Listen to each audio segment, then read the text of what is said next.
la 9e édition du colloque THS à Biarritz, la 2e édition qu'on fait à Biarritz puisque les 7 premières avaient été dans le sud-est. Dès la première édition à Biarritz, nous avons eu un fort appui du NAIDA, un soutien du NAIDA non négligeable pour ce type d'événement. Est-ce que tu pourrais, comment tu pourrais expliquer un peu cet appui dès le départ du NAIDA vis-à-vis du THS? L'origine de l'intérêt de NAIDA vient des participants, des intervenants que vous avez eus au début de la conférence, des premières conférences. Chuck O'Brien de Philadelphie, qui m'a communiqué me disant que NAIDA bénéficierait de participer dans le colloque, non seulement pour la science, et de disséminer la science et de montrer aux gens ce que NAIDA fait dans le monde au point de vue de drug abuse et le sida et d'autres maladies infectieuses, mais aussi pour commencer à identifier des réseaux européens, parce que la recherche qu'on fait à NAIDA est surtout domestique, c'est surtout national, régional aux États-Unis, et on a quelques projets de recherche à travers le monde, mais on n'a pas beaucoup de réseaux européens. Donc, le fait qu'on a des chercheurs de NAIDA qui viennent présenter ici, non seulement expose les Européens à ce qu'on fait, mais aussi a un avantage pour nous, parce que nous, on peut rentrer dans un réseau qu'on n'avait pas accès autrefois. Donc, c'est un bénéfice pour nous qui est énorme.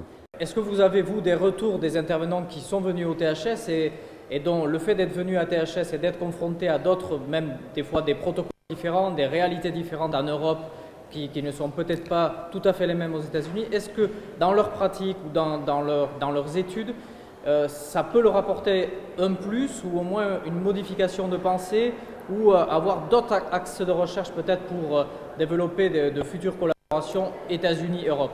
C'est non seulement la collaboration, mais c'est aussi le fait qu'il y a des intervenants européens qui présentent des données qui sont très différentes de ce qu'on a aux États-Unis et ça entasse la curiosité des chercheurs américains qui amène à une collaboration pour comprendre pourquoi que c'est différent ici en Europe, pour que tel phénomène qu'on n'a pas, et puis on a d'autres phénomènes aux États-Unis que vous n'avez pas en Europe. Donc, c'est le sujet de recherche qui incite la collaboration et non la collaboration qui incite la recherche.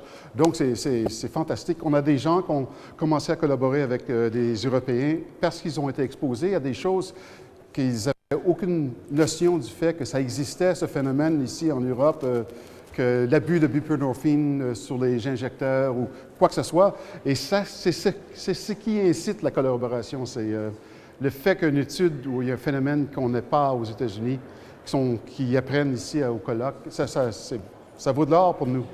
Et comment tu perçois que justement le THS, n'étant pas un congrès exclusivement animé par des scientifiques, comme on a coutume de dire, purs et durs, mais il y a aussi des associations, même des usagers comme l'association ASUD, là, qui, dans ce THS, monte une salle d'injection et forme plusieurs symposiums de réduction des risques, etc.